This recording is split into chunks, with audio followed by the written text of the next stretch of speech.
Hello everyone, నేను మీ doctor Ajay Durga Prasad Sripathi, MD panchakarma, ayurvedic general physician, Khammam.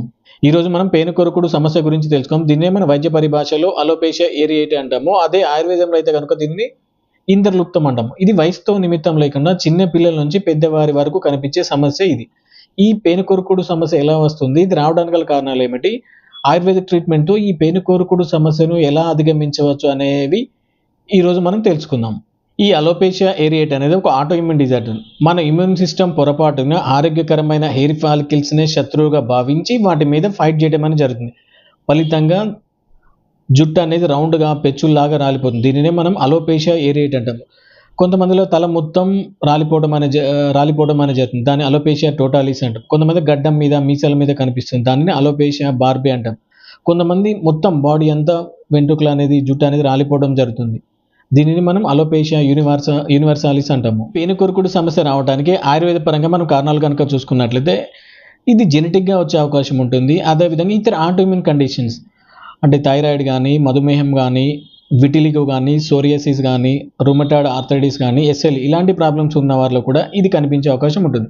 అదేవిధంగా ఎవరైతే విరుద్ధాహారం ఎక్కువగా తీసుకుంటారో, ఎవరైతే క్షార లవణ పదార్థాలు ఎక్కువగా తీసుకుంటారో, ఎవరైతే పాలు, ఉప్పు కలిపి తీసుకుంటారో, ఎవరైతే ఎక్కువ మానసిక ఒత్తిడికి లోనవుతున్నారో, ఎవరైతే యూరిన్ మోషన్ లాంటివి వచ్చినా కూడా వెళ్ళకుండా ఆపుకోవడం చేస్తారో, ఎవరైతే ఇంప్రాపర్ డైట్ అనేది తీసుకుంటారో, ఎవరైతే తిన్న వెంటనే పగలు పడుకోవడం చేస్తారో, ఎవరైతే రాత్రులు ఎక్కువగా మేలుకుతూ ఉంటారో, ఎవరైతే కోల్డ్ వాటర్ అనేది ఎక్కువగా తీసుకుంటారో, ఎవరైతే పెద్దగా మాట్లాడే అలవాటు ఉంటుందో, అదేవిధంగా ఎవరైతే ఎక్కువగా ఆవలిస్తారో, ఈ పై కారణాల వలన దోష దృష్టి అనేది జరుగుతుంది. అందుకే దీన్ని వాత, పిత్త, కఫ, రక్త దోషాలతో కూడిన సమస్యగా మనం చెప్పడం అనేది.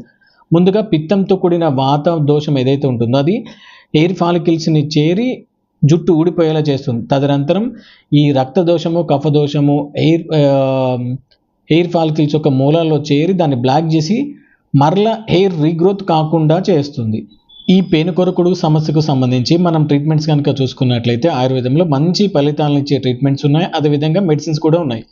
ఈ ట్రీట్మెంట్స్ కనుక చూసుకున్నట్లయితే లోకల్‌గా చేసే ఉద్ఘర్షణ ట్రీట్మెంట్ అని, అదేవిధంగా ప్రక్షణ treatment, multiple incision method treatment అని, అదేవిధంగా రక్తమోక్షణ ట్రీట్మెంట్ అని, అదేవిధంగా విరేచన ట్రీట్మెంట్ అనేవి ఎంతో అద్భుతంగా పనిచేస్తాయి. ఈ లోకల్‌గా చేసే ఈ ట్రీట్మెంట్స్ ఇవి ఏవైతే ఉంటాయో ఇవి రక్త సరఫరాను పెంచడానికి దోహదపడతాయి. అదేవిధంగా రోమకూపాలకు అంటే హెయిర్ ఫాలికల్ బలాన్ని చేకూర్చడానికి దోహదపడతాయి. అదేవిధంగా మనకి రక్త కఫ దోషాల వల్ల కలిగిన బ్లాకేజ్ ఏదైతే ఉంటుందో అవరోధాన్ని కూడా క్లియర్ చేస్తాయి. అదేవిధంగా మన విరేచన ట్రీట్మెంట్ కనుక చూసుకున్నట్లయితే బాడీ మొత్తం ఎఫెక్ట్ అయినప్పుడు ఈ ట్రీట్మెంట్ అనేది మనం సూచించడం జరుగుతుంది.